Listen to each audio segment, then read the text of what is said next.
Bon là, le rêve dont je vais te parler, chronologiquement, je sais pas s'il se place avant ou après le rêve de la joie infinie.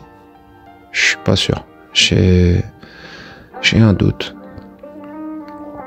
Même au sujet de l'endroit où il s'est vécu, je sais pas dans quel pays j'étais et je sais pas s'il s'est fait à l'étranger ou toujours dans ce pavillon de France. Et si c'est le cas, maintenant que j'y pense, grosso modo, quasiment tous les rêves significatifs que je vous raconte se seraient passés exactement au même endroit. En tout cas, j'ai un doute pour celui-là. Je sais pas. Bref. Je suis tout en bas des marches d'un escalier démesuré, à savoir que chaque marche, grosso modo, c'est l'équivalent de, je sais pas moi, imagine 2 étages. Donc une hauteur de 2 étages, c'est une marche. Et je me retrouve devant cet escalier qui a l'air d'être infini en fait, de pas se terminer. Je vois pas le bout. Bizarrement, alors que je suis supposé me poser la question, mais comment je vais le monter cet escalier, puisque bref, je pense que tu peux capter. Juste la hauteur des marches, laisse tomber. Mais bon, bizarrement, la question s'est pas posée et je me retrouve tout en haut directement. Je me retrouve devant une porte qui est juste démesurée. Et là, si je devais te donner un ordre de grandeur pour pouvoir te faire une idée de la taille de cette porte, je sais pas. Je te dirais haute comme la Tour Eiffel ou plus. Facile. Et là, je me retrouve devant cette porte, une porte magnifique. Pareil, des ornements dorés, un bois super foncé, d'une propreté immaculée.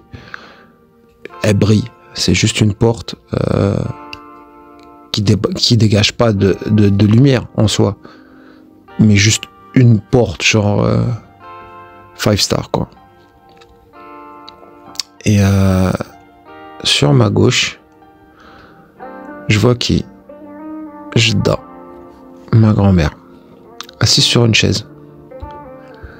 Et là, elle me regarde comme ça en souriant et elle me dit: tu crois que je t'avais oublié? Et je la regarde comme ça, je lui dis: comment ça? Elle me dit: tu crois vraiment que je t'avais oublié? Elle me dit: toi, t'es mon fils. Elle me dit: tu te souviens? Je te l'ai toujours dit.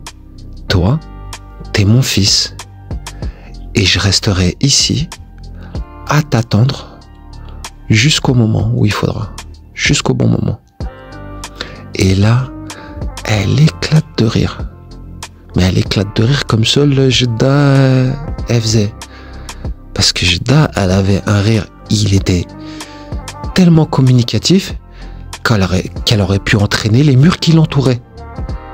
C'est juste un rêve qui, dans le ressenti, était tellement réel que forcément, quand tu te réveilles, tu te dis: qu'est-ce qui vient de se passer? Et elle rigolait. T'es mon fils, je te l'ai dit, t'es mon fils, ne t'inquiète pas, je t'attends jusqu'au bon moment. Bon, ce rêve-là, il m'a marqué, forcément. Il me traîne en tête, pas moyen de me l'enlever de l'esprit. Plusieurs fois, il est revenu dans ma vie, il m'est revenu en tête, et forcément à chaque fois, toujours pareil, je me posais les mêmes questions. Mais qu'est-ce qu'il veut bien vouloir dire, hein, ce rêve? Je me souviens que pas très longtemps après l'avoir fait, j'appelle ma mère et je lui dis ouais moi et tout, j'ai fait un rêve.